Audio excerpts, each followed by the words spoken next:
Regular programming right now to bring you a live update on Hurricane Laura as it heads toward the Gulf Coast now. We're talking about how Texas is preparing to deal with it. As you see, we've got state officials assembling there in Austin. This is at the Doubletree Hotel there in Austin, which is the alternate state operations center. You see the governor taking off his mask. And I want to thank everybody behind me and in front of me for everything that they are doing to help Texas respond to oncoming Hurricane Laura, as well as continuing to respond to COVID-19. So we just got an update about oncoming Hurricane Laura. And as many people know, it's anticipated to be a Category 3 hurricane. We need to be prepared for the possibility that it could increase to be a Category 4 hurricane. A lot of people in the weather sector have repeatedly said that this is something that's going to be very similar to Hurricane Ike and Hurricane Rita. So people who have memory banks that relate to that can remember what that was like, and this should be very much like this. It likely, however, will not be a replication of Hurricane Harvey. I think we need to pause for a moment and recognize, and that is, today is the 3rd year anniversary of when Hurricane Harvey struck the state of Texas. At that time, and for many days following that, Texas was battered, we were bruised, but we were not broken. The spirit of Texans came together and with tremendous resiliency responded to the devastation that was wreaked by Hurricane Harvey. They engaged in uniting together to rebuild. And in the months and years following that, with their tireless work, they elevated Texas back up to be the #1 state in the United States of America for the most new jobs created, as well as the fastest growing gross domestic product in the United States. I have no doubt that the response of Texans in response to both this oncoming hurricane as well as in the pandemic, traditional Texas resiliency and perseverance will once again elevate us as we respond to this challenge. Some very important points for people to understand about this storm, and that is, unlike Hurricane Harvey, for most parts that were impacted by Hurricane Harvey, this is going to be more of a wind event. There will be some very meaningful gusts of wind along the coastline coming inland. You can look at regions over here in this cone. First, a comment about the cone, and people need to understand that cone obviously provides latitude for movement. Anybody within about 100 miles of the edges of that cone need to be very concerned and very responsive about what may happen where they happen to be at that particular time. And so that would mean that Houston and parts west of Houston fall within that area of the danger zone of what will be very high winds, including high winds very far inland. If you look at that cone and see how it goes up into East Texas, we are anticipating high winds well up into East Texas, including the Nacogdoches area, including the Tyler, Longview area, maybe all the way up to Texarkana, dealing with tropical storm force winds. This will be a fast-moving storm, or at least it's slated to be, meaning that after it comes ashore, we expect it to be out of the state of Texas after about a day. So we are anticipating that the storm itself will be out of Texas perhaps as early as the end of Thursday. That said, there will be a lot of devastation wreaked upon Texas as the storm sweeps through, especially East Texas, as well as lingering challenges that will result. One, and first, will be the water surge. There will be a water surge of perhaps as high as 10 feet wherever the hurricane comes ashore, and a little bit less than that in areas adjacent to where the eye of the hurricane will come ashore.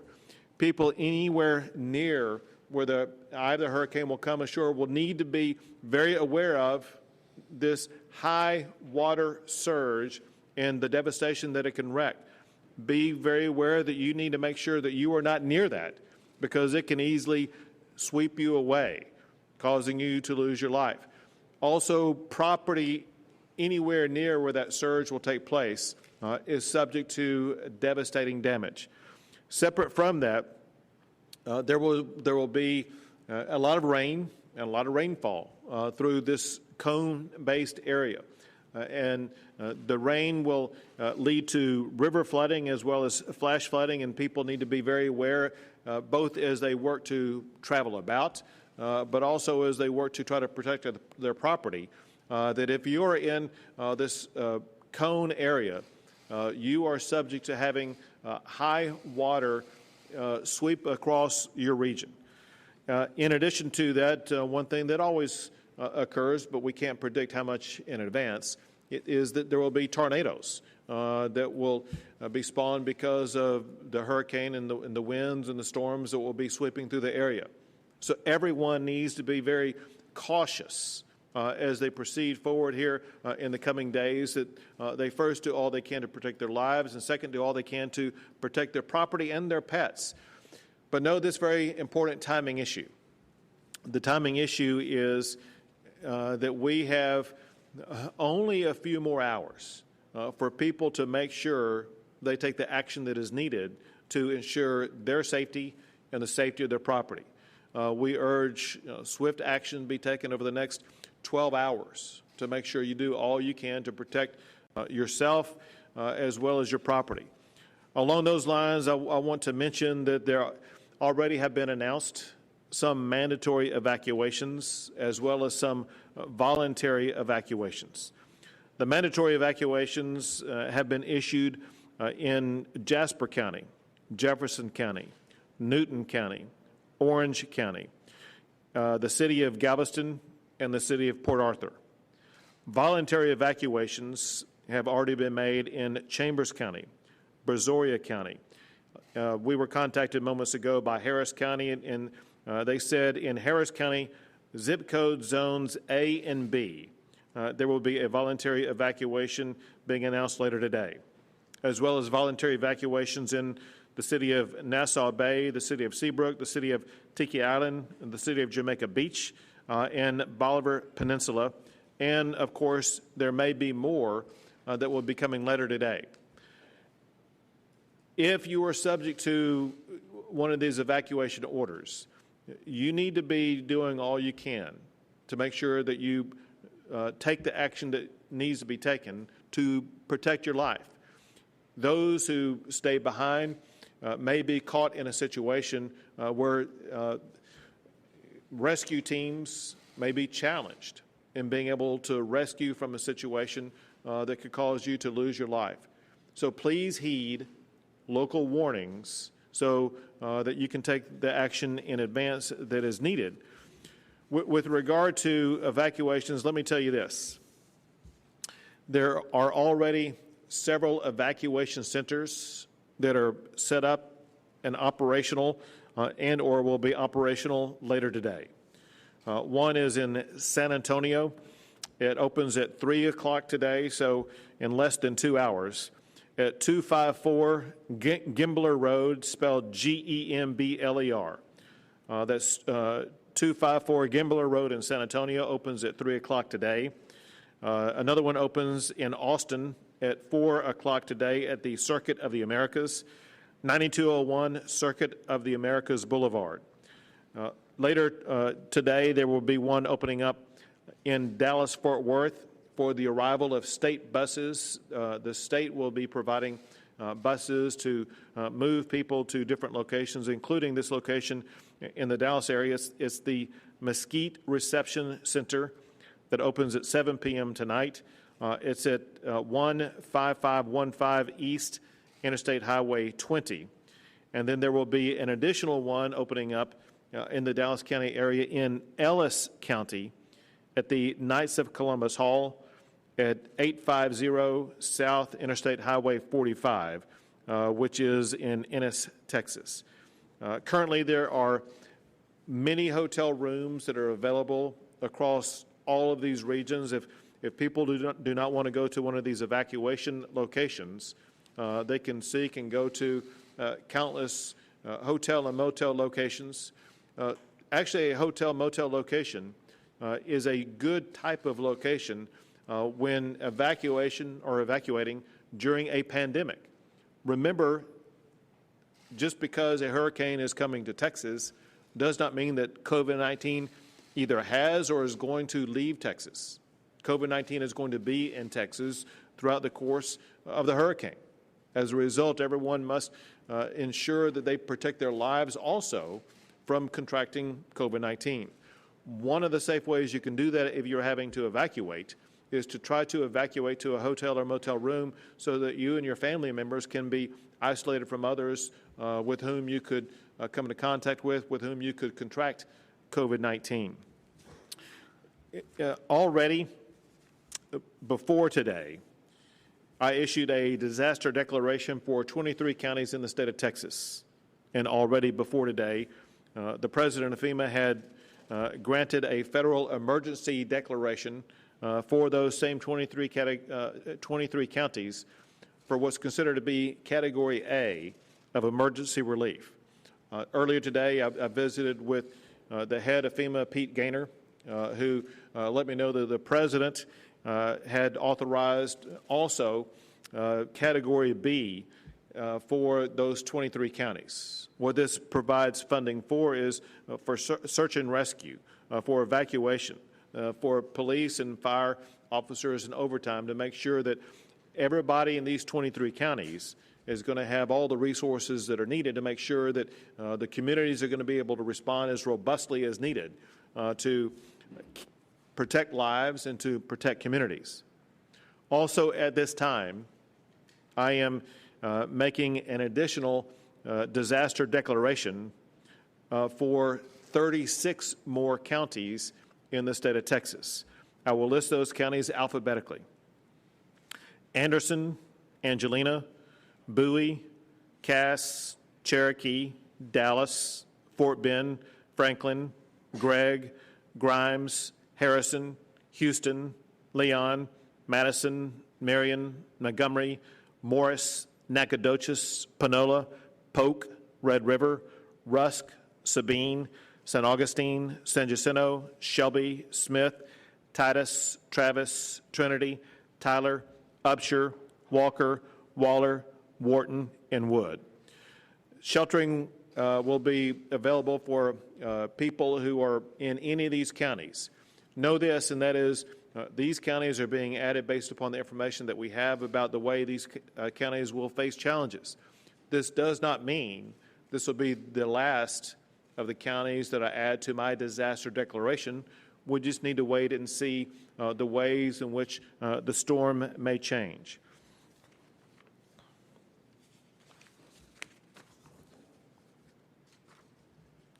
I want to mention specifically what our tremendous teams are doing of all the different agencies in the state of Texas and the way that they're helping the local communities respond.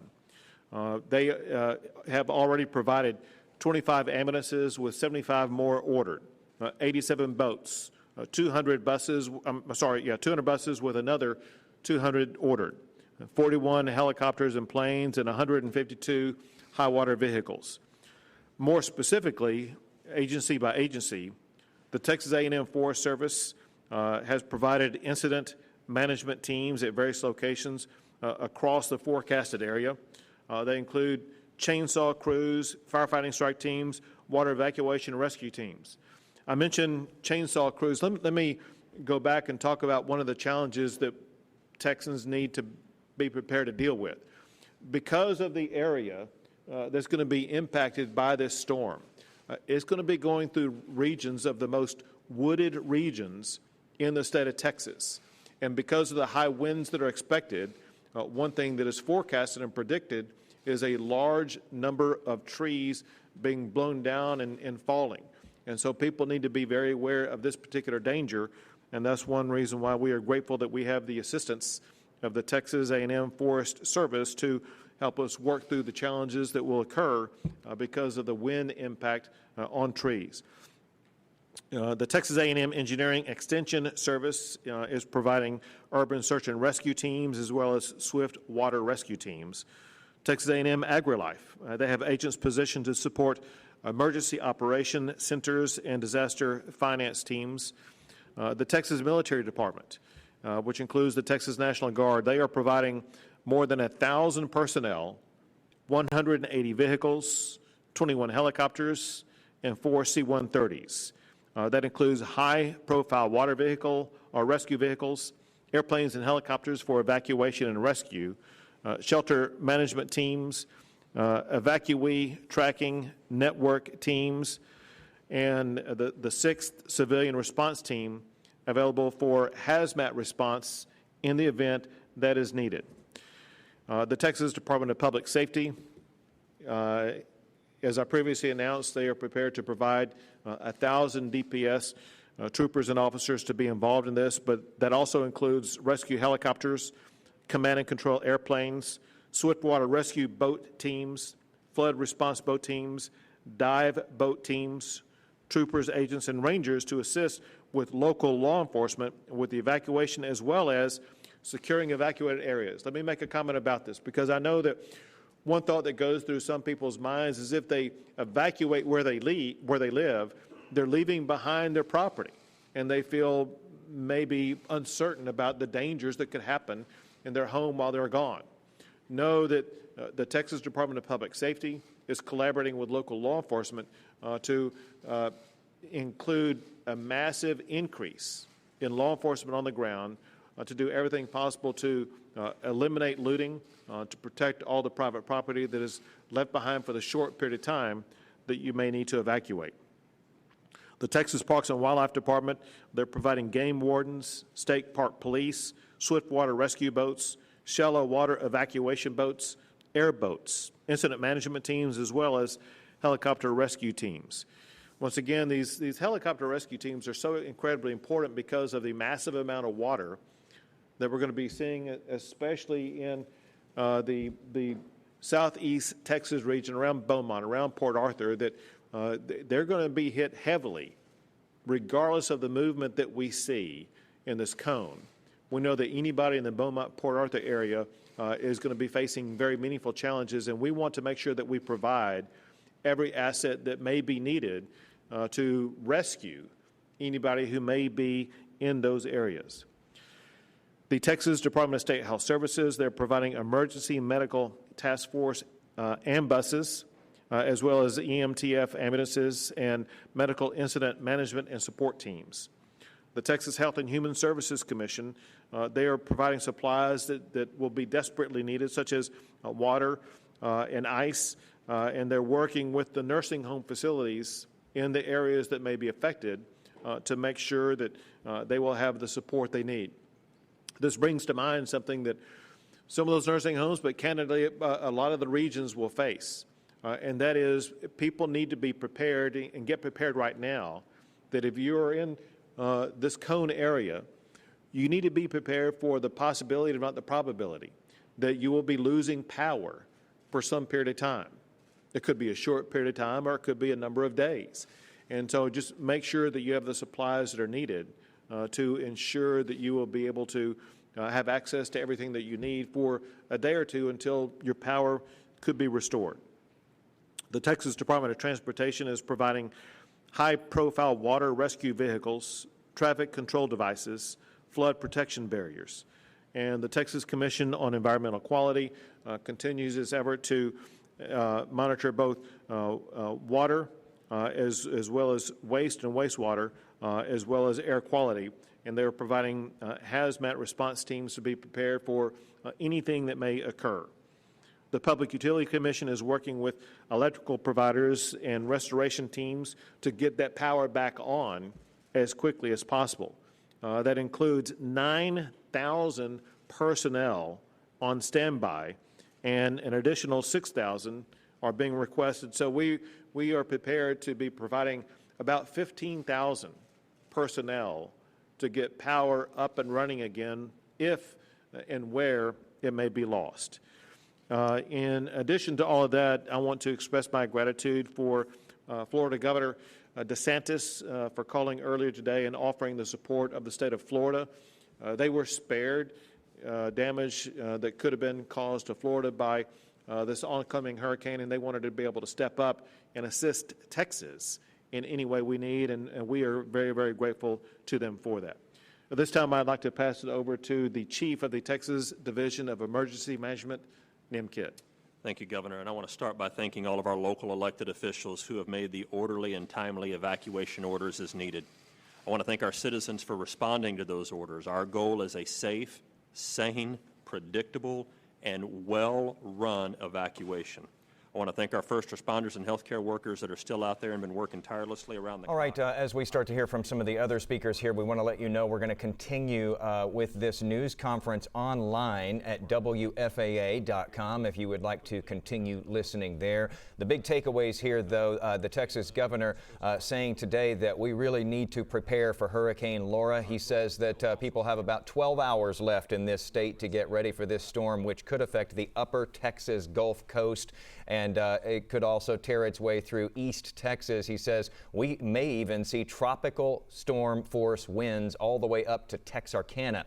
The governor, as you heard there as well, adding 36 more counties to his disaster declaration ahead of the storm. That's in addition to, I think it was 23 some odd counties that he had already declared disasters in. Dallas is included. Dallas County now included in the governor's disaster declaration as we prepare for this storm and the havoc that it could wreak inside even interior parts of Texas. The governor warning specifically about tornadoes today as well. Again, we'll keep on monitoring this news conference at WFAA.com, where we will also have a weather update coming shortly. We know a lot of people have friends and relatives down along the Texas Gulf Coast, so we are watching this situation very closely.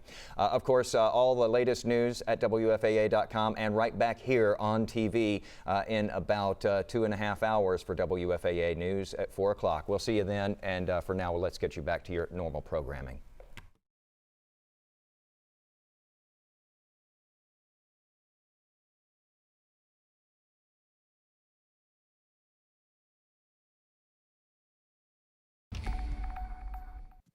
This is meteorologist Kaylee Dion here at WFAA, and we're going to go over all the details on Hurricane Laura. We're going to go into some of the questions that we've been getting about the storm and also how could it impact North Texas. So we're going to be talking about everything here. So it's a really deep breakdown, and we're going to go very slowly and step by step so you can understand what's happening. If you look here at our tropical satellite and radar, you can see the massive storm that is now inching to the west-northwest in the southern Gulf of Mexico. It is fully in the Gulf of Mexico right now. And the latest update from the National Hurricane Center was at 1 o'clock. And winds are at 75 miles per hour, so it's staying steady in regards to wind speed. Gusts 90 miles per hour.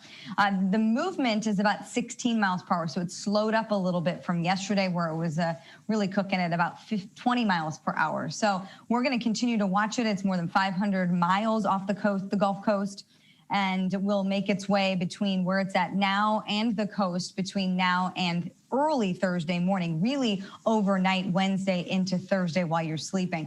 But where it's at right now, and you hear us talk about this quite a bit, is the Gulf of Mexico is just a big bathtub, and it really ignites these storms once it gets into it. I mean, we saw with Hannah earlier where it was barely anything, but it turned into a huge storm fairly quickly because of the warm temperatures in the Gulf. So where we're at right now is many locations at 86 degrees, some locations in the Gulf at about 87. Either way, it is 2 degrees above normal, and it is really warm. And this isn't good in regards to the fact that this will help Laura intensify. So if we look at the forecast track, I'm going to let it go all the way until it makes landfall. Category 1, Category 2. It will continue to intensify all the way to landfall. So when we're looking at different landfalling hurricanes that made landfall along the Texas coast or along the Louisiana coast. Some names like Ike, Rita, Alicia, they're being thrown out there. So if we look at Rita, because this is a very similar track that the National Hurricane Center has right now, Rita was kind of losing its steam as it made landfall. This storm is going to be the exact opposite. It's going to continue to intensify as it makes landfall. And a Category 3, a major hurricane, our first major hurricane of the 2020 season is what Laura could be by the time it makes landfall. Landfall looks to be about 1, 2 o'clock in the morning. Now, if it speeds up, it could be 10, 11 o'clock at night. Some of the models have 10, 11 o'clock. Other spots are more like 1, 2 o'clock in the morning. So really, it's going to be when a lot of us are going to sleep and when you wake up. This storm is going to move. I'm telling you that it's going to make landfall, and it's going to be out of even East Texas, Northeast Texas by the time we go to bed Thursday night. So the good news, it's not Harvey. It's not going to be a Harvey. It's not going to sit over the same spots and cause really bad flooding. It is going to move, and it's going to be into the Ohio River Valley by the time we get into the weekend. It will continue, the remnants of Laura will continue all the way into the Carolinas and cause flooding issues over the weekend. But we do have several tropical watches and warnings. I'm zooming into where it will make landfall first, and then we'll move up closer to North Texas. So there's a lot going on here. So let's look at it. The magenta color, that is the hurricane warning, and that includes from Galveston all the way over to just to the west of Morgan City, Louisiana. Goes all the way inland. It goes several miles inland as well. And then there is a hurricane watch that stretches up to Natchitoches. I hope I'm saying that right. I'm trying to get some of these names. Either way, if you look at the red, which is on the outside, those are tropical storm warnings. That includes the city of Houston. Houston is included in a tropical storm warning at this point. I know you're on the eastern edge of the cone, but I still need you to be prepared here. Now let's go into North Texas. North Texas, the Metroplex, we're well off to the west, but East Texas, if you look from Tyler over to Marshall, Carthage over to the state line, in a tropical storm watch at this point. Looks like the impacts from this storm will come late morning going into the afternoon hours on Thursday. And I'll show you with the timecast here coming up in just a minute on kind of the timing of what we're looking at here. But tropical storm watch there. So a lot of warnings and a lot of watches with this storm all the way from the coast up through East Texas. The main concern with hurricanes and the deadliest part is going to be the storm surge. And we have a lot going on this graphic here. So what happens with this storm, yes, it's going to potentially make landfall along the Texas-Louisiana border. Though the right side of the storm is going to be where the strongest storm surge is going to be, or the highest storm surge. And you can see that just because it's moving farther to the west, folks along the Louisiana coastline are still going to get the brunt of Laura. 9 to 13 feet in that magenta color from Beaumont all the way over to really Morgan City, Louisiana. 9 to 13 feet in regards to storm surge. Let's talk about Galveston Bay. Galveston Bay itself, 3 to 5 feet. And then the farther north along the coast you go, over toward Beaumont, you're going to see 6 to 9 feet. So we could see this just move, and the higher storm surge move closer to Galveston Bay and the shoreline there, if this track goes even just a little bit farther to the west. So there's a lot that comes into play here in the next really 24 hours. It's going to come together a little bit better here.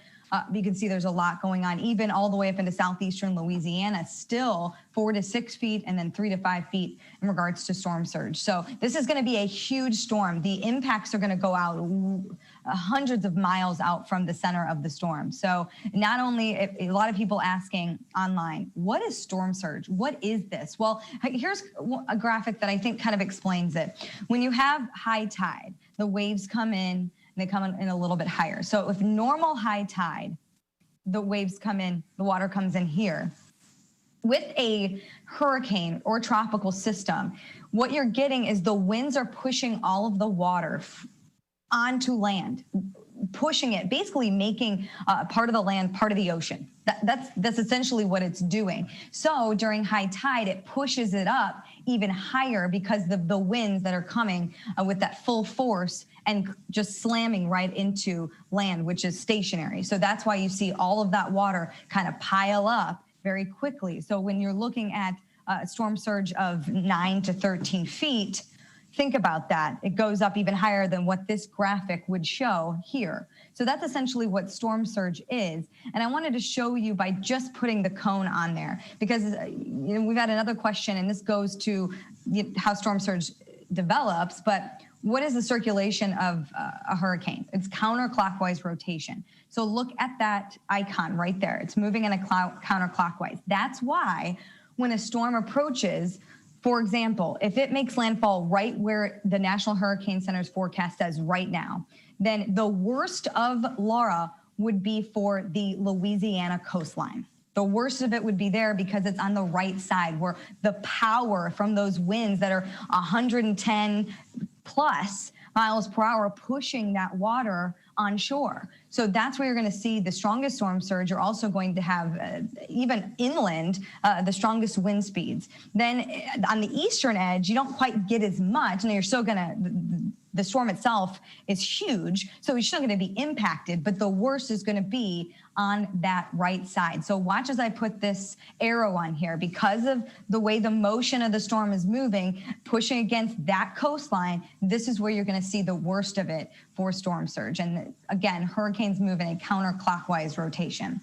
So we talk about the cone of uncertainty. There's been a lot of talk, and you've seen all of us meteorologists saying, hey, Houston, hey, Texas coastline, please pay attention to this because it could shift. Well, I want to put the spaghetti plots on there. That's all of the different models, and most of them have kind of lined up right where that National Hurricane Center forecast is, right along the upper Texas coast on the Louisiana-Texas border. But you do see there's a few that still push it a little bit farther to the south. And look at this. I have put together this. It's really hard to see because they're smaller, but these are 4 different main forecast models that we use. The top left-hand corner is going to be the European model. Then you've got the global forecast model on the top right, got the North American model on the bottom left, and then you've got the rapid precision forecast model that is going to be down to the bottom right. So basically, you can see that they vary. So if you look at the European, it gets a little bit farther to the south toward Galveston. The other 3 are in fairly good agreement that it's along the Louisiana-Texas border. So these are all of the things that we have to watch. So if we look at our timecast and we look at just the European, which is one of the models I really like, I'm going to go back. I'm going to stop it here. Here's 2 o'clock in the morning on Thursday. So landfall, if this model is correct, near Galveston. Then it moves up into East Texas, where the heaviest rainfall is going to be from Tyler to the east. The rainfall amounts will be from I-35 east. Unfortunately, yes, okay, you may see a few showers west of I-35. These spots are the spots that really need it with the drought, but you're not really going to see much out of any of these tracks at this point. Now, that's going to continue to move in and move out. Look how fast it moves out. So it's in and out fairly quickly. Look, it's into Arkansas, Oklahoma, and then on its way to the Ohio River Valley by the time we get to early Friday morning. All right, so let's go back to the RPM model. So you can see landfall a little bit farther up the coast toward the Louisiana-Texas state line. Either way, it takes a very similar path into North Texas. So same locations, mainly impacted again, Paris, Clarksville, down to Tyler, Jacksonville, over to Shreveport, Louisiana. Again, that doesn't mean that we won't see some showers here, gusty winds in the Metroplex, but the sharp cutoff of rainfall is when you're on that western side of the storm, pretty substantial. So I know that a lot of us here in North Texas want to see some rainfall out of this, but it's just going to be very scattered in nature. But the impacts inland from a storm that reaches Category 3 strength, look at this. This is the forecast maximum wind gusts all the way farther to the north and in northeast Texas. So if you look here, 110 plus as it makes landfall, then it goes to really Category 1 strength into tropical storm status once it gets up closer to the northern parts of Louisiana. Then 40 to 60 mile per hour wind gusts right along the Texas-Louisiana state line. Texarkana could see it all the way up toward the Ohio River Valley. We're looking at 20, 30 mile per hour wind gusts with this storm. Also here, forecast rainfall. You can see that the darker green is going to be where we see the highest totals, 6 to 10 inches. I wouldn't be surprised if the local heavier amounts. The one thing that's on our side in regards to rain is how fast the storm's moving. So the faster the storm moves, this is better because those rainfall amounts will could be much worse, obviously, if it moves slower. DFW, I want to show you guys kind of what you're wanting to see. We're getting a lot of questions. Can we get some rain? Can we get some rain? Here's what we're looking at. And it really hasn't changed. I worked over the weekend. I've been watching this since Saturday, and it stayed 1/4 of an inch to 3/4 of an inch for the Metroplex every single day this week. So really, we're kind of right on the line there. If you shift a little bit farther to into East Texas, 1 to 3 inches, and it's really going to be a sharp cutoff. You see, once you get farther away from the center of the storm, those lines get closer together, and it's more so going to be in the 1-inch category once you get to Terrell, Greenville, and down toward really Palestine. Then farther west you go, it's 1/10 of an inch to 1/4 of an inch of rainfall in West Texas, where you really need the rainfall right now. So any movement, though, farther to the west would shift all of that heavier rainfall a little bit farther to the west. So I know it's a waiting game. I know it's frustrating because you want to know the answers. You want to know, what should I do? What should I tell my family to do? But we still got to keep our eye on Hurricane Laura here over the course of the next 24 hours. Landfall not until early Thursday morning, so we do have some time. The places along the coast that are under those hurricane warnings, please tell your family and friends to heed those warnings now. If you are farther to the south of Galveston Bay, I'd keep an eye on it. If you are Houston, please keep an eye on this. But right now, a fairly good consensus at this point, it would be a landfall near the Louisiana-Texas state line as a Category 3 hurricane overnight Wednesday into Thursday. We're, of course, going to keep you updated. I'm going to have another update with the latest from the National Hurricane Center coming up at 4 o'clock on WFAA, so you can get those details. We're all over social media. We're all over the website as well with updates to make sure you know what's going on. But I hope this was helpful. I hope this answered some of your questions. You can always tweet me, Facebook me, send me any messages. And in the next update, I'll try to spend some more time and be able to answer those as well. Thank you for joining me.